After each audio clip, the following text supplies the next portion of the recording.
A gente vai ver hoje sobre a chamada resposta em frequência de sistemas. Até o vídeo anterior a gente viu sobre transformada de Fourier aplicada em sinais, como que a gente consegue fazer o cálculo dessa transformada, algumas interpretações que são baseadas em quais componentes de frequência são usados para construir cada um dos tipos de sinais, sem a necessidade de ser periódico, que era uma necessidade que vinha lá da série de Fourier. A transformada de Fourier relaxa essa necessidade para obter resultados mais gerais. E hoje a gente vai ver como que a gente aplica isso em termos de sistemas na chamada resposta em frequência. O que é essa tal de resposta em frequência? A gente viu, quando a gente estava construindo lá os conceitos de transformada de Fourier, o resultado maravilhoso, em que vamos supor que tem um sistema com função de transferência h de s, transformada de Laplace de resposta em impulso.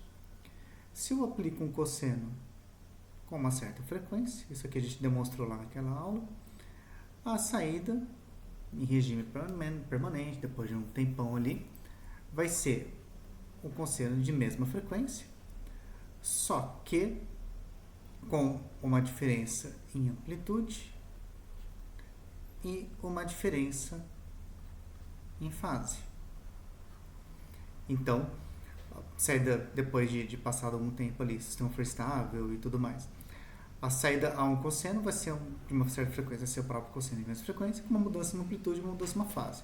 E a mesma coisa acontece se a gente colocar um seno, né? Vai ser a mesma coisa, vai ser um seno de mesma frequência, só que com uma mudança em amplitude e uma mudança em fase.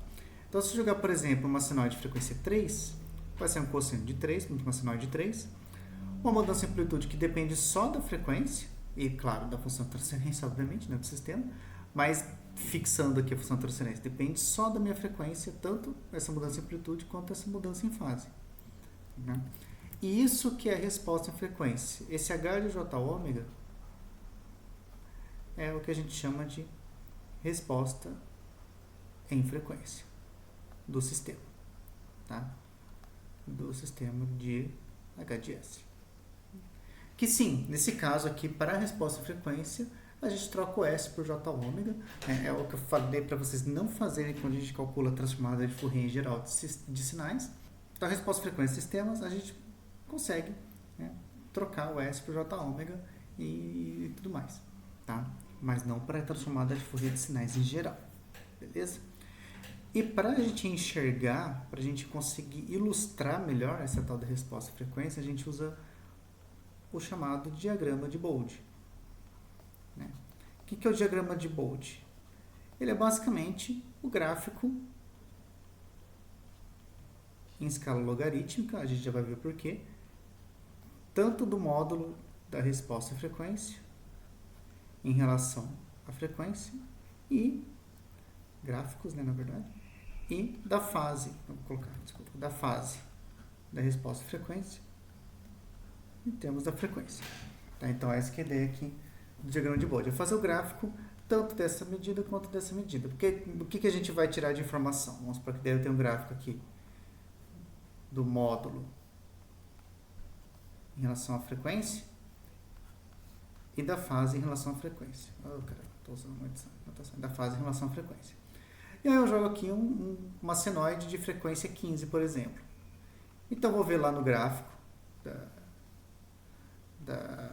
do diagrama de Bode qual que é o valor do módulo e qual que é o valor da fase aqui. Porque daí eu vou saber qual que é a diferença em ganho, qual que é a diferença em fase que o sistema vai aplicar naquela minha senoide. Em sistemas lineares invariantes no tempo, né, que é necessário a gente supor isso para ter o conceito de resposta à frequência, né? Ele não gera componentes novos de frequência, exceto se tiver modos próprios, mas isso aqui eu já estou supondo que os modos próprios já foram embora. Sistema em regime permanente aí. Tá com beleza? E como que a gente faz esse gráfico aqui do diagrama de Bode? Existem ferramentas computacionais e eu recomendo que vocês usem para comparar. A gente vai usar aqui o site do Wolfram-Alpha. Eu vou deixar depois o link nas descrições, né? Porque o Octave ainda não tem o diagrama de Bode implementado, pelo menos o pacote que eu tenho, a versão que eu tenho não tem o diagrama de Bode instalado, né? O MATLAB também faz isso, enfim. Né? E aqui, quando a gente for desenhar, a gente desenha o tal do diagrama assintótico de Bode. Então a gente vai desenhar o diagrama assintótico de Bode. Né? Por quê? Qual que é o interesse da gente fazer as coisas na mão, sendo que já tem as ferramentas computacionais? O maior interesse para isso, o que é mais interessante, é caso você queira fazer o contrário. Caso você deseje um sistema que tem esse diagrama de Bode, como que você chega na função de transferência que faz isso? Né? Você fala, eu quero um certo comportamento e frequência aqui, como é que eu faço para voltar para a função de transferência? Então, para fazer esse passo inverso, ele ajuda bastante a gente entender o passo direto, né? que é o que para a gente fazer na mão é o tal do diagrama assintótico de Bode. Né? Bom, para fazer o diagrama assintótico, né, vamos supor, né, que eu tenho uma função de transferência, que ele é dado pelo produto de duas funções de transferência aqui. Isso aqui a gente vai usar bastante porque a gente vai separar uma função grande de várias funções pequenas e vai aprender a fazer o diagrama de Bode de funções pequenas e depois juntar na grandona aqui. Né? A resposta em frequência vai ser simplesmente trocar aqui nesse caso S por J ômega, J ômega aqui. Vamos lá. O módulo da resposta frequência, como é que eu tiro o módulo do produto? Produto dos módulos, né? O módulo dos produtos, né? Então, o módulo disso aqui vai ser igual ao módulo de H1 de J ômega vezes módulo de H2 de J ômega, módulo de H2 de J ômega. E para facilitar um pouco a nossa vida, porque o que acontece? Fazer o gráfico do produto de gráficos pode não ser muito trivial, pode ser bem complicado você enxergar, fazendo na mão esse gráfico do produto. Então, o que a gente faz normalmente? A gente calcula, converte isso aqui para decibéis, para dB. O que é converter alguma coisa em dB aqui? Né? É simplesmente fazer 20 log na base 10 do módulo de H de J ômega. Então, o que vai ser o 20 log 10 daquele produto ali? O log do produto vai ser a soma dos logaritmos. Então, módulo de H1 de J ômega mais 20 log na base 10 de módulo de H2 de J ômega. Né? Então, transformar para dB é fazer 20 log da coisa, né? E log do produto é a soma dos logaritmos. Então, e é mais fácil a gente lidar com a soma de gráficos do que com o produto entre gráficos. E a gente vai ver que o diagrama assintótico, esses gráficos aqui vão dar basicamente retas, né? E somas de retas, a gente sabe que dá retas, então é facinho de lidar. Com relação à fase, vou começar a adotar essa notação para fase, que eu acho que fica mais interessante. A fase aqui, de uma função complexa, já é igual à soma das fases individuais, né? A fase do produto é igual à soma das fases, ok? Então, a gente já tem isso, a fase já é tranquila, não precisa fazer logaritmo nem nada, beleza? Então, por isso que quando a gente faz diagrama de módulo, a gente faz diagrama de módulo em dB, em decibéis, tá? Que é uma escala logarítmica. E a gente deixa o ômega também em escala logarítmica, né? Porque a gente... Vocês vão ver que vai ser mais interessante a gente deixar essa escala logarítmica aí, né? Quando eu falei aqui que a gente vai ter soma de retas, isso aqui só acontece porque a frequência está em escala logarítmica, né? Vai ser retas assintoticamente, né? Bom, vamos fazer um primeiro diagrama de... vamos fazer aqui um primeiro diagrama de Bode. Nossa, estou trocando as línguas tudo hoje. Vamos supor que eu tenho essa função de transferência aqui, que é um A sobre S mais A, por exemplo. Tá? Como que a gente faz diagrama assintótico de Bode? Primeira coisa é obter resposta frequência, que é trocar o S por J ômega. J ômega mais A. Tá?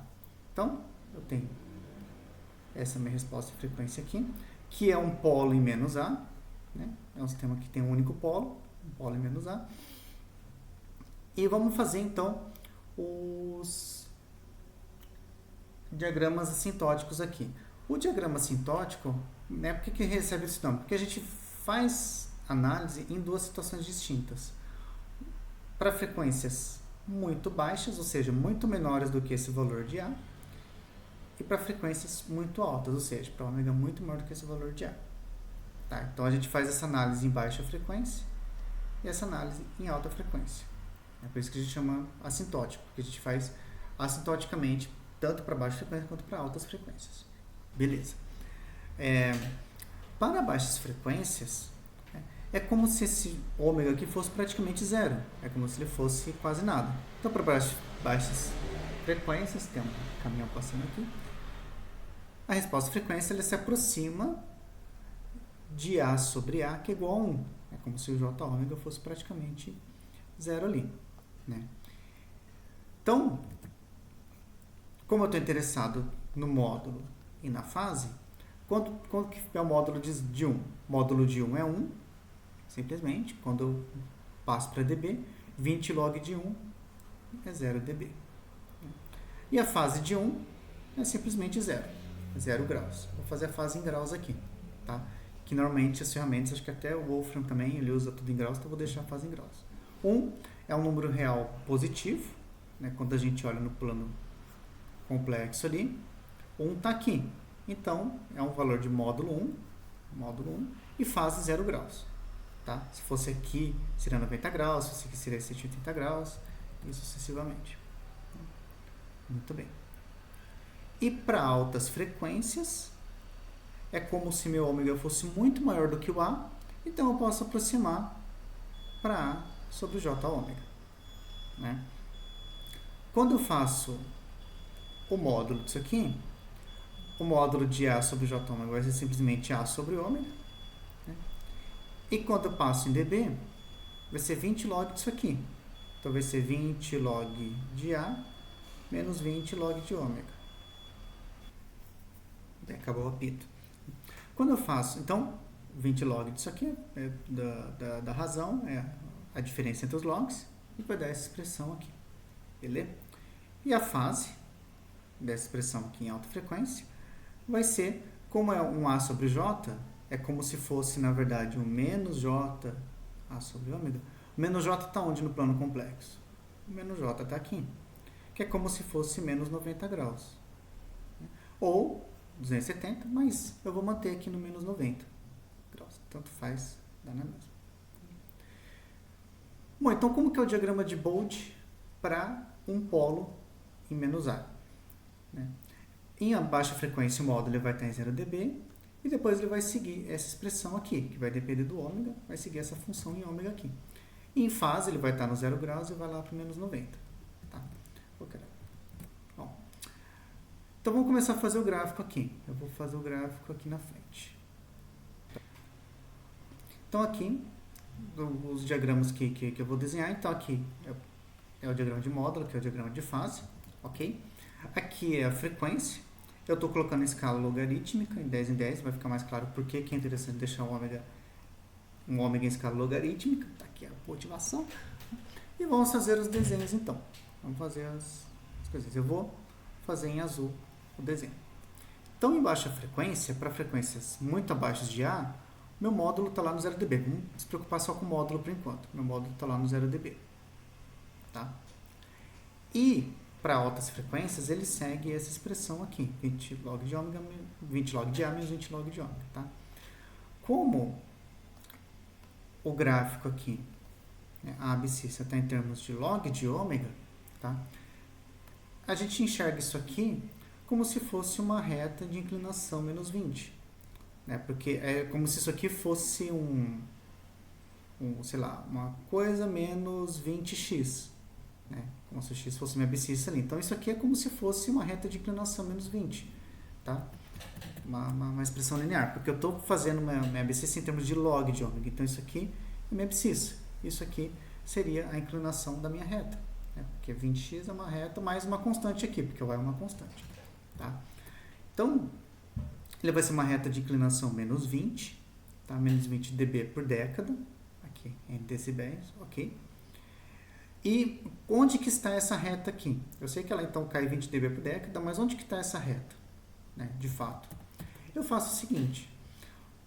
Onde que essas duas retas aqui vão se cruzar? Né, essas retas aqui, as duas assíntotas, as assíntotas de módulo se cruzam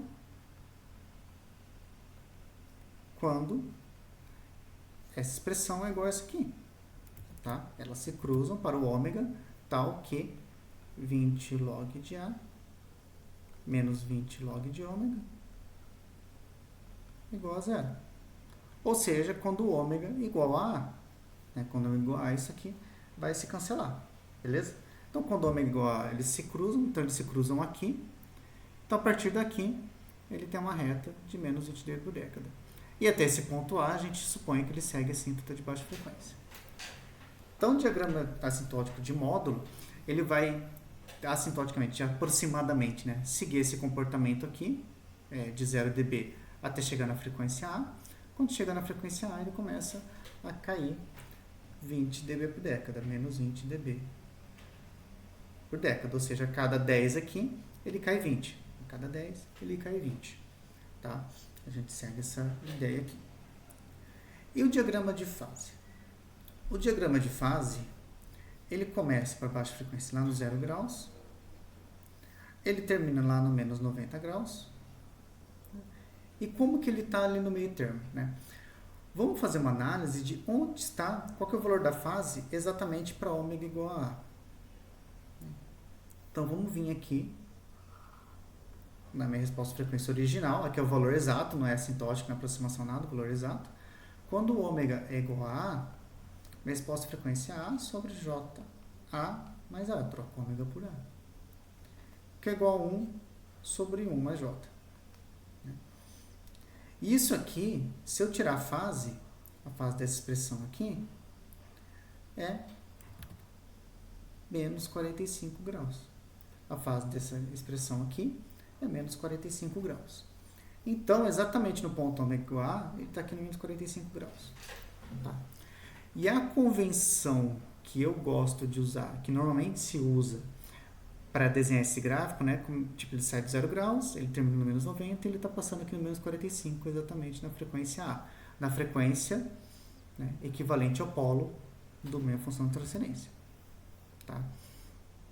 Então, se convencione, isso é uma convenção mesmo, tá? Para que o gráfico assintótico fique o mais próximo possível do gráfico real, começar a cair uma década antes e terminar de cair uma década depois. Então, exatamente no polo aqui, exatamente no ponto ômega igual a, ele está aqui no meio do caminho, começa a cair uma década antes, termina de cair uma década depois. E ele fica assim. Tá? Então, aqui é meu gráfico da resposta em frequência por uma função de transcendência que só tem um polo. Beleza?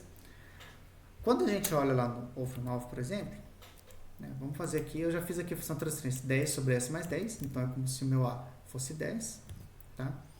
Vamos colocar igual a 1, para começar, 1 sobre S mais 1. Legal que o Wolfram Alpha ele dá alguns gráficos aqui, né, tipo aqui a saída do sistema quando eu jogo um degrau unitário, né, representações para estados que a gente vai ver depois, e aqui está o diagrama de Bode plot. Aqui ele fala que a função de transferência tem um polo em menos 1, não tem nenhum zero, então é bem legal esse site aqui para vocês fazendo brincadeiras. E está aqui o diagrama de Bode. Vejam que ele está, né, a escala logarítmica aqui na frequência, né? O gráfico de magnitude em dB, o gráfico de fase em graus. Né? Como se comporta o gráfico de magnitude? Ele começa aqui no 0 dB, né? Aqui no meio, né, ele tem essa curvinha aqui, e lá para alta frequência ele começa a seguir essa reta de menos 20 dB por década. Né? Então o gráfico real, ele está mais ou menos dessa forma. Ele está aqui, quando chega aqui ele tem uma diferença, mas quando vai lá para o final ele começa a seguir de novo.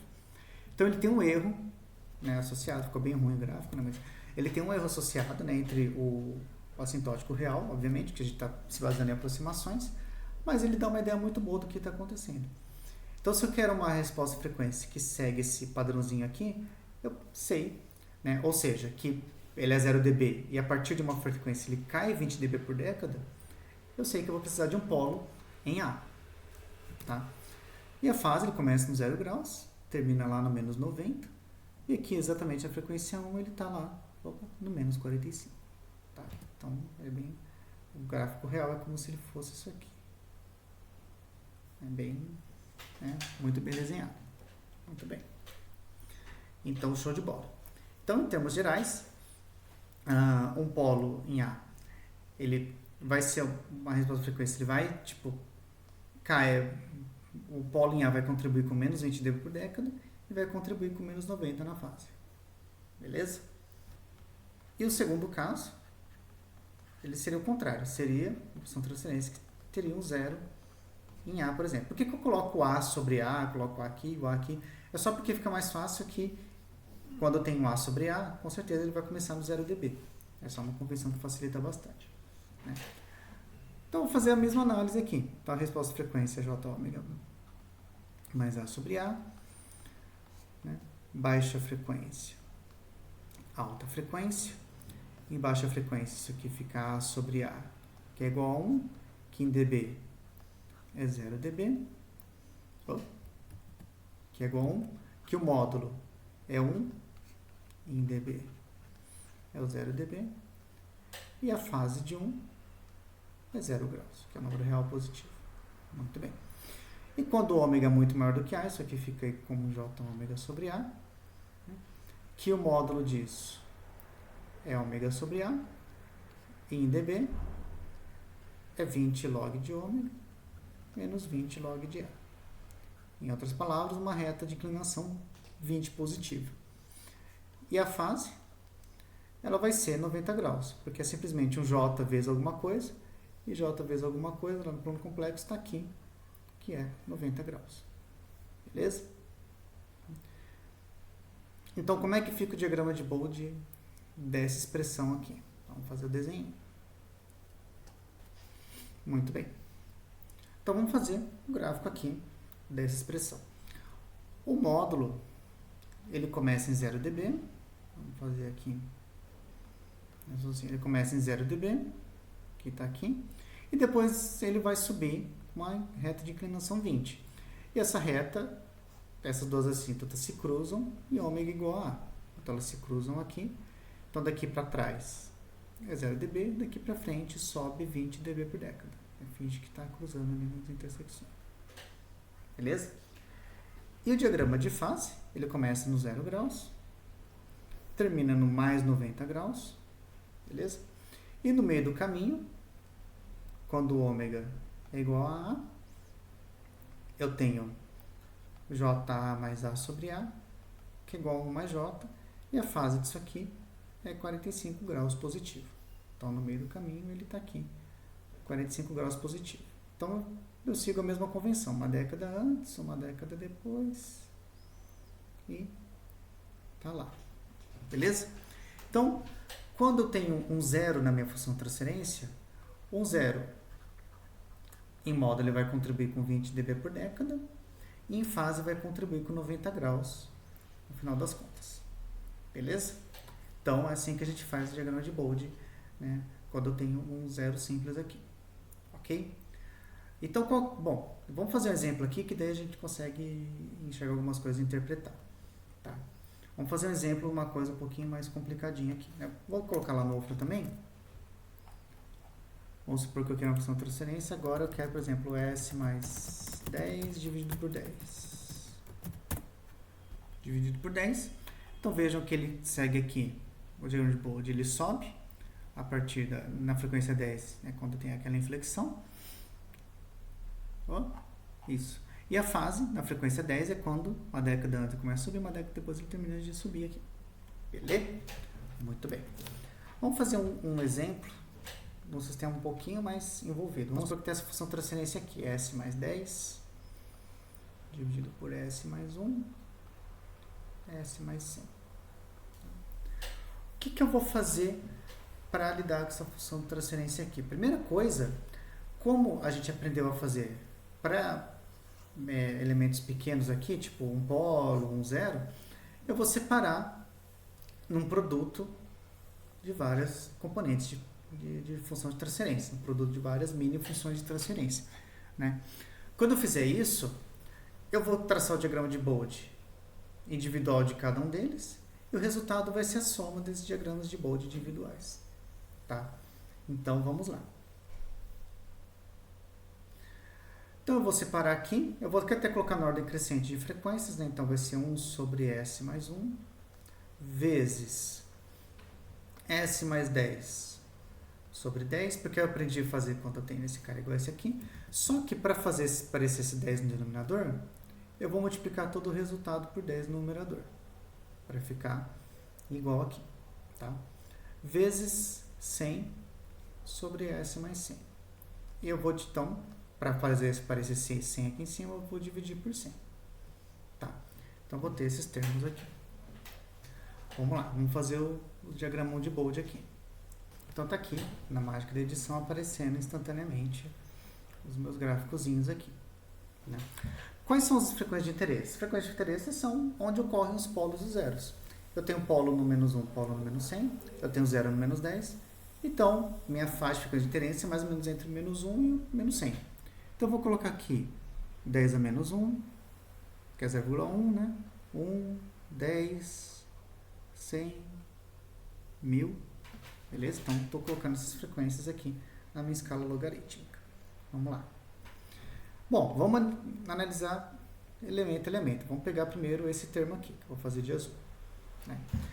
1 sobre S mais 1, como é que se comporta isso aqui? Ele é um polo, né? Quando a gente tem um polo, vamos voltar aqui, quando a gente tem um polo, o diagrama de Bode, ele vai contribuir para menos 20 dB por década e vai contribuir para menos 90 graus. E na frequência aqui, onde ocorre o polo. Então, esse gráfico aqui, eu sei que na frequência 1, que é onde ocorre o polo, até lá vai estar aqui no 0 dB, e a partir dele vai cair 20 dB por década e vai seguir ali. E a fase, ele ali no 1, ele está exatamente no meio do caminho, que é menos 45, uma década antes e uma década depois. Finge que é reto isso aqui. Muito bem.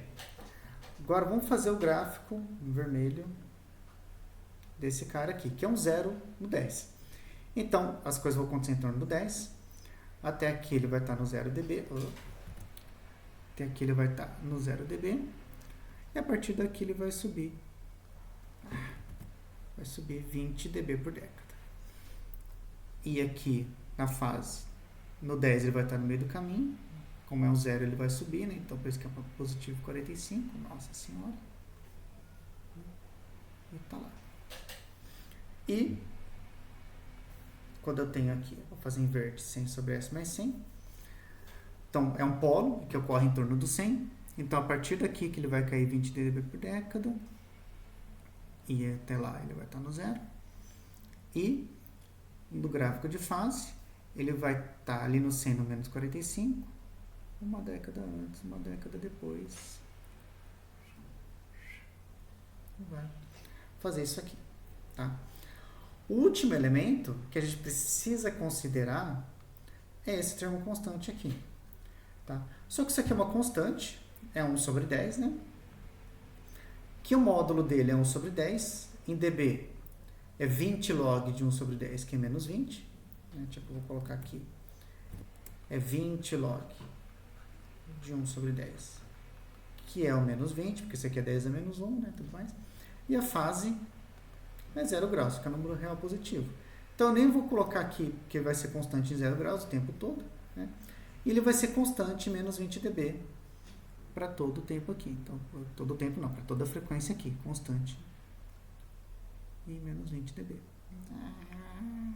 Pronto. Nossa Senhora. Agora eu vou fazer em, sei lá, essa cor aqui. Fazer essa cor mais clara aqui, esse ciano aqui, né? Como que ficaria a soma dos diagramas de Bode? Porque o diagrama de Bode da função inteira aqui vai ser a soma de todas essas curvas aqui. Beleza? Bom, vamos fazer o módulo aqui. Tanto o módulo quanto fase vão ser somas de retas.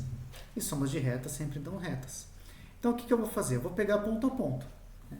Na frequência 10 menos 1 é 0, mais 0, mais 0, mais menos 20, que está no menos 20 aqui. Aqui, mesma coisa, 0, 0, 0, mais menos 20, então está aqui. Então, nesse ponto aqui, vai ser isso aqui é o gráfico final, tá? Quando chega aqui no 10, eu tenho 0 mais 0, menos 20, que dá menos 40. Então, está aqui no menos 40, então ele vai seguir uma reta aqui. Quando chega nesse ponto, ele está 20 mais 0, menos 20, menos 40, que é menos 40. Então, ele segue aqui reto, né? E aqui ele está 40, menos 20, menos 20, menos 40, que é menos 60. Então ele estaria descendo ali para menos 60 e ele segue descendo. Porque a partir daqui não tem mais nenhuma quebra, então ele vai seguir descendo. Então esse é o diagrama de Bode de magnitude. Ficou bem zoado aqui, mas está lá. E o diagrama de fase, faço a mesma coisa, que está tudo no 0 graus. Aqui está no menos 45 graus. Aqui está 45 mais 0, menos 90, que é menos 45. Aqui é 90 menos 90, menos 45, que é menos 45. Aqui vai para o menos 90. Aqui vai seguir no menos 90. Então, esse aqui é o diagrama de fase. Então, esse seria a construção do diagrama de Bode de uma função de transferência qualquer. Eu separo aqui os polos e zeros. Né? Eu sei que todo polo contribui para menos 20 dB por década. Todo zero contribui para mais 20 dB por década. Né? Na fase, todo polo vai terminar no menos 90, cada zero vai terminar no 90, cada polo vai terminar no menos 90. Presta atenção que eu estou falando que vai terminar, não vai subir ou descer, porque quando tem polos e zeros com parte negativa, isso pode mudar. Tá? E muito bem. E tá lá. Como que eu interpreto esse resultado? Para que serve no final das contas o meu diagrama de Bode? Né? Eu vou saber que, vamos supor que eu estou aplicando no meu sistema um seno de 10t. No meu sistema aqui. O que vai aparecer na minha saída? Essa aqui é a saída. O que vai dar na minha saída? Vai ser um seno de 10t, só que com uma mudança em amplitude e uma mudança em fase. Qual que é a mudança em amplitude? Eu venho aqui na frequência que eu estou interessado, que é 10. Na frequência 10, ele está no menos 40 dB. Então, menos 40 dB, 20 log do x ali é menos 40. Então, x, então vai ser log de x igual a menos 2. Portanto, x, aqui é na base 10, né? X é 10 elevado a menos 2. Então, isso aqui vai ter uma contribuição de amplitude de 10 elevado a menos 2. Tá? E a fase, na frequência 10, é menos 45 graus. Então, ele vai defasar de menos 45 graus. Então, para isso que serve o diagrama de Bode. É porque daí eu batendo o olho no meu gráfico, eu sei como que vai se comportar cada uma das componentes de frequência que eu jogar no meu sistema. Eu sei que todo sinal, por causa da transformada de Fourier, é descrito como uma soma de infinitas componentes de frequência. Então, eu tenho uma representação até que geral legal aqui para o meu sistema. Beleza? Então, essa informação que me traz. Que outra informação que está embutida aqui? Que eu sei que para baixas frequências ele vai ter uma certa atenuação, ele vai multiplicar a amplitude por 0,1, né? Olhando só o módulo agora. Para baixas frequências ele vai multiplicar por 0,1, vai ter uma atenuação aqui. E para altas frequências, quanto mais alta a frequência, mais próximo de zero é esse valor aqui. Porque ele está caindo ali no menos infinito dB, e menos infinito dB é zero. Então, mais próximo de zero está aqui. Então, o que o sistema está fazendo? Ele está dando uma pequena atenuada para baixas frequências, mas praticamente cortando as altas frequências. Né? Então, por exemplo, se eu quero eliminar ruído, quero eliminar altas frequências, esse é um tipo de sistema que eu poderia aplicar. Né? Então, ele está atenuando frequência baixa, uma frequência mediana ele está atenuando um pouquinho mais, né? Tipo 10 a menos 2. Frequências para cima de 100, ele vai começar a cortar geral. Né? Então, se eu quero um sistema como esse, tipo, eu preciso cortar frequências acima de tanto, eu vou me basear nisso aqui. Eu sei que eu quero cortar frequências, eu quero diagrama de Bode que inclina para baixo, eu vou precisar de polos. Se eu quisesse um sistema que começasse a amplificar algumas componentes de frequência, eu precisaria de zeros. Então, essa é a utilidade do diagrama de Bode, a gente entender como que a partir da nossa necessidade de frequência eu construo as minhas funções de transferência. Beleza? A partir desse gráficozinho aqui. Então, essa é a ideia geral do diagrama de Bode. Tem alguns casos, dois casos especiais. O primeiro caso, que eu vou colocar aqui o caso 3, né, porque o caso 1 foi polo, o caso 2 foi zero. E se eu tivesse, por exemplo, uma função de transferência como com polos ou zeros complexos? Né? No caso de polos ou zeros complexos, vamos supor que eu tenho aqui um sistema dessa forma, uma função de transferência que seria dado. Eu vou colocar nessa notação, tá? Ômega n ao quadrado. Ômega n é uma constante, tá? Que é o que a gente chama de frequência natural do sistema. Né? Que, como eu tenho polos complexos, tá? Que eu vou lidar com polos complexos, a frequência seria a parte imaginária do meu polo. Na verdade, eu falei uma coisa um pouquinho conceitualmente errada, que o ômega n ele não é a parte imaginária do polo, mas ele está ligado, relacionado a essa parte imaginária. É só para entender que, né, lembrando que quando eu tenho polos imaginários, eu tenho oscilações com essa frequência aqui, então aquele ômega n está relacionado com essa frequência, beleza? Mas não é exatamente a frequência. Né? Mais 2 se ômega ns mais ômega n ao quadrado. Esse que si aqui é o que a gente chama de fator de amortecimento, né?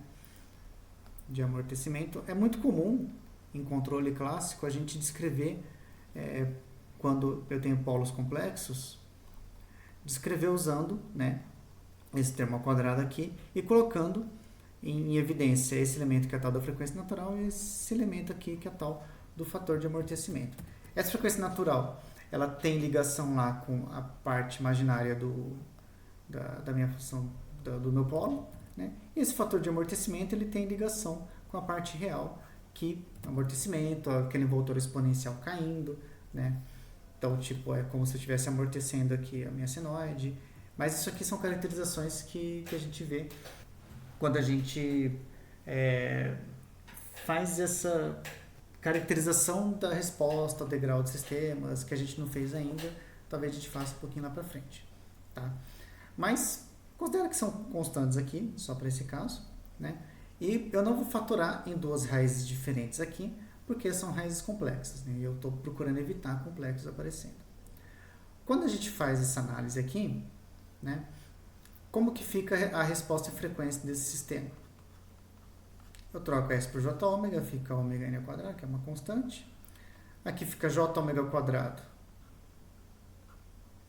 que é menos ômega ao quadrado, mais 2J, mas vou colocar assim, mais J, 2 si ômega n vezes ômega, mais ômega n ao quadrado. Bom, quando a gente faz o diagrama assintótico, eu vou comparar essa frequência natural com o W, que é a minha frequência, minha variável de fato, do meu diagrama de Bode. Então, fazendo o ômega muito menor do que aquela frequência natural, que seria o diagrama de baixa frequência, e ômega muito maior do que aquela minha frequência natural, que seria o diagrama de alta frequência. Então, aqui, para ômega muito pequenininho, é como se esses dois termos cortassem. Então, eu ficaria com ômega n ao quadrado sobre ômega n ao quadrado igual a 1, que em módulo em dB vai dar 0 dB, e fase vai ser 0 graus. E, para a frequência muito maior do que ômega n, é como se esse cara fosse muito mais alto do que isso aqui, do que esses dois termos aqui, na verdade. Né? Porque ele está ao quadrado, então ele vai assintoticamente dominar a minha expressão, meu dominador. Então vai ficar com menos ômega n ao quadrado sobre ômega quadrado. Caramba. Que o módulo disso aqui é ômega n ao quadrado sobre ômega quadrado. Em dB é 20 log, ou melhor, 20 log de ômega n ao quadrado, que esse 2 aqui eu posso jogar para cá, que fica 40 log de ômega n, menos 40, mesma razão, né, porque cai o quadrado ali para fora, de ômega. E a fase, como é um número real negativo, a fase aqui eu vou colocar em 180 graus. Vou colocar até aqui mais ou menos 180 graus, né, porque tanto faz eu fazer mais ou menos, né, mas lá no gráfico do diagrama de Bode vai ser importante a gente diferenciar se é mais ou menos mesmo. Né? Bom, vamos fazer o desenho aqui. E aqui na fase, né, eu vou colocar 180 graus, 90 graus, 0 graus, menos 90 graus, menos 180 graus. Né? Então vamos lá, eu expandi um pouquinho, né? Lá no, quando é um polo simples, precisava só até 90, né? Aqui eu vou precisar de 180, porque eu tenho, na verdade, dois polos complexos conjugados aqui. Então o diagrama de módulo, ele começa no 0 dB, né? Porque esse termo eu forcei ser igual a esse aqui, né? Então vai começar sempre no 0 dB por causa disso. E depois de uma certa frequência, ele vai cair 40 dB por década. Ele vai cair 40 dB por década. Né? Que é como se, porque 40, menos 20, menos 20, é como se fosse dois polos atuando ali. São dois polos complexos conjugados. Então, é como se contribuísse duas vezes de menos 20. E a partir de que frequência? Essas duas assíntotas se cruzam quando o ômega é igual a ômega n. Então, exatamente aqui. Então, até aqui está no 0 dB. Daqui para frente vai cair 40 dB por década. Então, em uma década ele cai 40 ali. E a fase? A fase começa no 0 graus e vai terminar ou no 180 ou no menos 180. É legal aqui que o ângulo 180, o ângulo menos 180 é o mesmo ângulo. Tá? Então, esse gráfico aqui é como se ele fosse um cilindro, tipo essa reta é igual a essa reta aqui. É como se um cilindro dobrado unindo esses dois pontos aqui, essas duas retinhas aqui. Né? Tipo, é um papelzinho que você dobra, vai lá. Então, só que como saber se vai para 180 ou menos 180? Vamos fazer análise aqui do que acontece exatamente quando o ômega é igual a ômega n. Quando o ômega é igual a ômega n, né, ou seja, exatamente aqui no ponto de interesse, onde estão ocorrendo as frequências, esse cara aqui vai ficar ômega n quadrado, sobre esse cara menos ômega n quadrado mais ômega n quadrado vai cortar, vai ficar J2 xi ômega n vezes ômega n, daí corta, vai ficar 1 sobre J2 xi, que a fase é menos 90 graus, porque é 1 sobre J aqui, então a fase de menos 90 graus. Então, aqui exatamente no ômega n, ele está aqui no menos 90 graus. Né? Então, se ele está vindo por aqui, passa por aqui, é lógico que ele vai terminar no menos 180 graus. Tá? Apesar que essa linha é igual a essa linha aqui, o trajeto ele é totalmente diferente disso aqui. Tá? Tipo, o trajeto importa. Por isso que eu tenho que fazer essa análisezinha do ponto do meio do caminho. Tá? De certa forma, é como se eu tivesse dois polos em ômega n, concordam? Porque aqui, a partir do ômega n, eu tenho uma contribuição de menos 40 dB por década, como se fosse um polo duplo em ômega n, e eu tenho uma contribuição de duas vezes para menos 90 graus aqui no meio do caminho. Ficaria menos 45, menos 45, menos 90, e no final menos 180, menos 180. Então, isso aqui, o diagrama de Bode do diagrama dos polos complexos é igual ao diagrama de Bode se eu considerasse esse polo aqui, o polo ômega n duplo, né? Se fosse, então, uma função de transferência do tipo h de s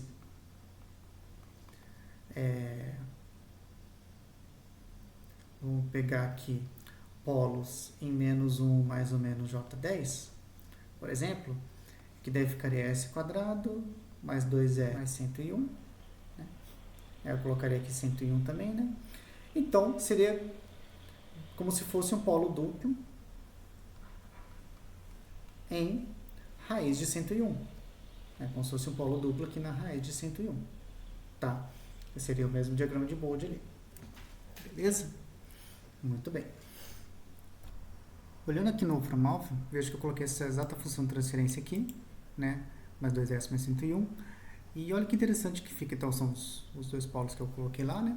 Olha como fica interessante o diagrama de Bode, né? Ele tem esse pico que é exatamente a frequência de ressonância do sistema. Você lembra que eu falei bastante da ressonância, que quando eu jogo no meu sistema, a mesma frequência que ele já atua naturalmente, ele vai ter esse efeito de ressonância. E é isso que está acontecendo. Quando eu coloco aqui uma frequência imaginária próxima de 10, né, que é quase raiz 101 ali, né, é onde acontece o pico da minha função de transferência. Então, é onde o sistema mais vai me dar um ganho. Ele vai me dar um ganho de praticamente 10 dB. E então, é onde o meu sistema ele tem esse maior ganho. É onde acontece a frequência de ressonância. Okay?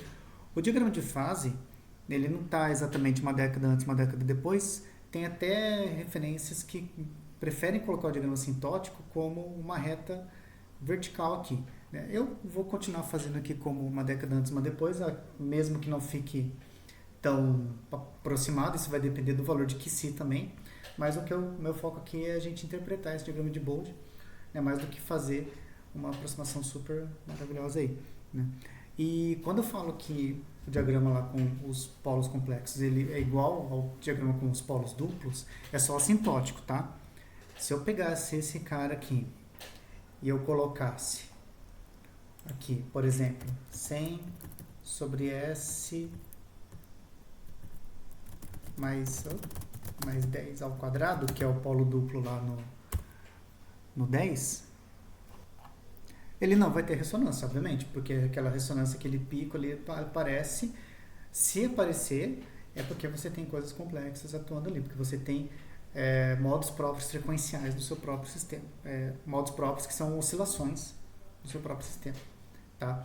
Quando eu tenho polos todos reais, ele não tem aquele pico. E às vezes pode ser que você tenha valores complexos e não tenha esse pico também. Okay? Só vai aparecer, depende muito do amortecimento. Às vezes o amortecimento é tão grande que nem ocorre aquela ressonância, né? No caso do massa mola, como se a mola super rígida não causasse oscilação, não causasse ressonância. Depende também muito daquele que se, tanto a fase quanto o módulo. Aqui, como é polo duplo, ele vai cair aqui menos 40 dB por década, mas o diagrama sintótico acaba sendo o mesmo, não o diagrama real. Beleza? E a mesma coisa para o zero, né? O zero, se tiver uns zeros complexos, ele vai se comportar também como um zero duplo da mesma forma. Tá? O último caso, né? Vou colocar aqui, é se eu tiver polos ou zeros com parte real positiva, né? Se eu tivesse, por exemplo, uma coisa com S menos A sobre A. A gente viu tudo o estável, bonitinho, né? S mais A, S mais A, S mais coisa. E se eu tivesse um S menos coisa? O que isso afeta? Eu não gosto de fazer com S menos A no denominador, no polo, porque daí é um sistema instável, né? Tipo, a saída não vai se comportar daquela maneira ali, você vai ter aquela... Tipo, se eu tiver um sistema instável, de S instável, se eu jogar um cosseno de uma frequência, vai ser um cosseno mais uma exponencial positiva. Tipo, ele não vai ter um termo aqui que vai para zero, ele vai sempre seguir uma exponencial positiva no final das contas. Então, eu não vejo muito sentido em traçar diagrama de Bode para sistemas instáveis. Mas quando zero tem parte positiva, isso tem todo sentido, é que a gente vai ver aqui. Então, quando eu tenho S menos A, como é que fica o diagrama de Bode? Então, resposta frequência J ômega menos A sobre A, né? Baixas frequências, altas frequências. Para baixas frequências, isso aqui vai dar menos A sobre A, que é menos 1. Módulo é 1, que em dB é 0 dB. Só que a fase disso aqui é menos 1, que é o mais ou menos 180 graus. Né? E em altas frequências, isso aqui vai dar J ômega sobre A, que o módulo é ômega sobre A em dB. 20 log de ômega menos 20 log de A. E a fase é 90 graus positivo, que é o J que está no numerador. Então, fazendo o desenho, então está aqui o desenho, né? Vamos ver primeiro o diagrama de módulo. O diagrama de módulo aqui vai ser a mesma coisa se eu tivesse um S mais A sobre A. Né? Tipo, se eu tivesse um S mais A sobre A, começaria no 0 dB e depois subiria uma reta de inclinação 20 positiva. E a mesma coisa que está acontecendo aqui. Quando chega no A, ele só uma reta de inclinação 20 dB por década positivo, 20 dB por década. Então, o diagrama de módulo, para o diagrama de módulo, não importa se o meu zero lá ele é positivo ou negativo. Né? Ele vai se comportar do mesmo jeito. O que muda vai ser no diagrama de fase. Eu até mudei aqui a escala, né? Em vez de colocar de menos 90 a 90, eu coloquei de menos 45 a 180, tá? Poderia crescer para baixo também até o menos 180, mas o que acontece? O diagrama de fase, ele vai começar ou no 180 ou no menos 180 e vai terminar no 90 graus. Então, ele termina no 90 graus. Tá? E no meio do caminho, quando eu faço análise ali, análise de meio do caminho, vai dar J menos 1, né, tipo menos 1 mais J, que esse ângulo aqui, menos 1 mais J, ele está aqui, né, que é o ângulo 135 graus. É tipo J e menos 1, né, esse ângulo que está aqui, então é 135 graus. Então, no meio do caminho, ele está aqui no 135 graus. Né? Então, faz sentido ele começar lá no 180 positivo, vem aqui e volta para cá. Então, o que acontece no diagrama de fase do zero? Ele termina em 90 graus. Assim como, né, se eu tivesse, vou fazer aqui em vermelho, o S mais A sobre A, né, o diagrama de módulo seria exatamente igual, né? Só que o diagrama de fase ele começaria no 0 graus, viria aqui e terminaria. Ele começaria no 0 graus, né? Subiria aqui e terminaria no 90 graus. Né? Então, por isso que eu disse lá na frente que o zero sempre contribui, no final dos contos, com 90 graus. Tanto faz se é positivo ou negativo, né? No caso do azul ali, se é positivo ou negativo, né? Ele vai terminar no 90 graus. Só que vai mudar onde ele começa, né? Se for um S mais A, ou seja, um zero parte real negativa, ele vai começar no 0 graus, como a gente viu ali. Se for um cara com parte real positiva, no meu zero, ele vai começar lá no 180 graus, que é o que a gente chama de sistema, deixa eu tirar isso aqui, que é o que a gente chama de sistema de fase não mínima, porque a fase não começa no 0 graus. Né? O que isso significa o sistema de fase não mínima? Né? Quer dizer que, por exemplo, se eu jogar, né, uma entrada, por exemplo, uma entrada do meu x de t for, por exemplo, um degrau unitário, né, o que vai acontecer com o meu sistema, a minha saída?